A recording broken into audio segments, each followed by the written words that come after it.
Hello students welcome to more fiz creation आज मुझे तुमको आनी plus three first semester major history core paper two तार first long selective question answer जोटा तुमको एग्जामिनेशन बहुत हेल्पफुल हम ओके जो मैंने एक्चुअली नुआ अच्छे लाइक शेयर सब्सक्राइब कर दियो और वीडियोटा शेष पर्यटन देखिए शेष में तुम के सिलेक्टिव क्वेश्चन गुड़िक रही निश्चित भाव में से क्वेश्चन मध्य तुमको एग्जामिनेशन आसो देखिए क्वेश्चन आंसर गुड़िक आईटा तुम स्क्रीनशॉट नहीं पार द ओरिजिन ऑफ द पेसिस विषय 1 मार्क्स क्वेश्चन आंसर आसी पे जोटा कि डार्विन लिखी ओरिजिन ऑफ द पेसिस विषय ओके इंपोर्टेंट 1 मार्क्स रे आसी जे क्वेश्चन गुड़िक ओके ये क्वेश्चन आंसर गुड़िक तुम देख नि मानव इतिहास रे सभ्यता आरंभ किपर है ता विषय लिखाई ओके देख न क्वेश्चन आंसरटा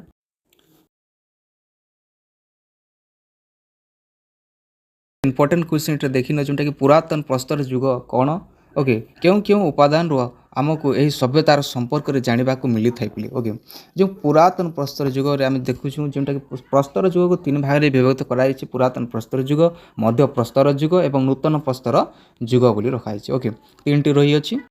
ओके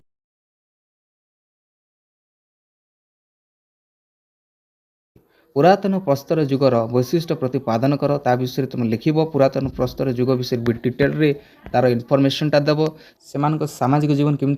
प्रथम तात्विक खनन जना पड़े पृथ्वीर विभिन्न अंचल पुरातन प्रस्तर युगीय सभ्यता गुड़ बढ़ी उठी से विभिन्न जेनटा कि सभ्यतार जो नदी उपत्यका पहाड़ एवं ढालू अंचल एवं गुंफा आदि से पर्यवेसित थे पिले ओके एवं सेमानकर अर्थनैतिक जीवन केमती थिला कि फलमूल संग्रह एवं पशुपालन शिकार करने संबर हरिण ठेगु आदि शिकार कर से खाऊले ओके एवं सेमानकर धर्म विश्वास कौन थिला धर्म विश्वास कौन सठिक इनफर्मेशनटा नहीं पिले किंतु केतेक स्थान आविष्कृत होइछि नर कंकाल एवं पशु हाड़ को स्पष्ट सूचना मिले जे वन्य बात्या आदि प्रकृति विपर्यय निजक रक्षा करने आदिव मनुष्य प्राकृतिक शक्ति को साक्त करने को चाहूला प्राकृतिक शक्ति प्रकृति को से उपासना करूला परवर्ती समय समय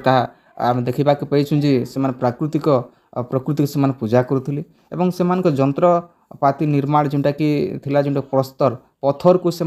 अस्त्र शस्त्र तैयारी करुले पिले ओके मनुष्यर हाड़ पत्थर और काष्टर से अस्त्र शस्त्र निर्माण करुले एवं जोटा कि स्थिर टांगिया तुम छुरी गुड़िक से अस्त्र गुड़िक थिला पिले सेमानकर चित्रकला केमती थिला अग्नि उद्भावन केमती हैला बाउंस देहरे बाउंस जोटा कि 2 खंड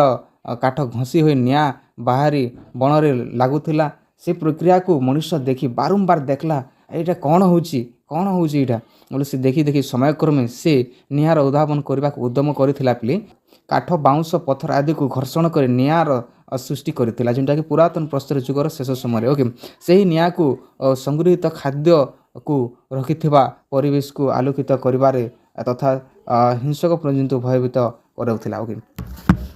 पुरातन प्रस्तर युगर मनुष्य से कंचा खाद्य गुड़िक खाऊला से तो जानी नथिला नियार व्यवहार किंतु जिते नियार व्यवहार से जानिला आ गोटे थर कौन होता ना जंगल रे जोटा कि बण गुड़िकर अग्नि दहन होता जद्वारा पशु मैंने किसी मरी जाते से जो पशु गुड़िक मरी जाते पिले से पशु गुड़िक मरी जाइथिबा से पशु गुड़िक खाद्य खाइले जे आउ से टेस्ट लगला आउ से ठारू ही से माने नियारे खाद्य गुड़िक पोड़िकी खाइले आस्ते आस्ते सब जिनिस परिवर्तन ही आसिला वर्तमान आमे रोषे करिकी खाउछे ओके अच्छे देखनी तार भाषा विषय केमती थिला से ठार विषय ठार भाषा से कथबार्ता होते जोटा गोटे एक्शन एंड गोटे सिंबलिक भाव में से थिला पिले ओके मध्य प्रस्तर युगर संस्कृति विषय एठारे देखनी क्वेश्चन आंसर गुड़े तुम देखनी यहाँ ओके मध्य प्रस्तर युगर सभ्यता विशिष्ट विषय लिखाई से जाजापुर जीवन विषय लिखाई तुम देखने पे केमती होता ता विषय अवश्य समय मिलता आम क्लास टी करूनी ओके तो जब समय मिलता आम क्लास बहुत मजा लगी था पे जो स्टोरी जो पार्ट तुम कोर पेपर 2 जोटा कि जाजापुर भाव जीवन यापन करूला कंचा खाद्य खाऊला केमती एत गोटे मजा लगे पे क्लास रे किंतु अवश्य मुझे क्लास टी करें ओके ये आम मजा करें ओके अच्छा क्वेश्चन गुड़िक तुम देखनी क्वेश्चन आंसर स्क्रीनशॉट नहीं जाए जो मैंने पीडीएफ चाहूँ पिले आम टेलीग्राम चैनल जॉइन हो पीडीएफ तुम डाउनलोड कर देखनी केतेटी सिलेक्टिव क्वेश्चन गुड़िक रही देखनी स्क्रीनशॉट नहीं जाओ ओके पुरातन प्रस्तर संस्कृति मुख्य विशिष्ट गुड़िक आलोचना कर कि तुम मध्य प्रस्तर युगर संस्कृति व सामाजिक जीवन कि अर्थनैतिक जीवन विषय एग्जाम आसबार बहुत संभावना रही पिली मानव विवर्तन इतिहास केमती है से केमती ये है विषय एग्जामिनेशन आसवा निश्चित भाव में क्वेश्चन मध्य तुम एग्जामिनेशन आसो ଯେମାନେ ଏ ଚ୍ୟାନେଲ୍ ନୂଆ ଅଛ ଚ୍ୟାନେଲ୍ ଲାଇକ୍ ସାର୍ ସବସ୍କ୍ରାଇବ୍ କରିଦିଅ। ସମସ୍ତଙ୍କୁ ବେଷ୍ଟ ଅଫ୍ ଲକ୍।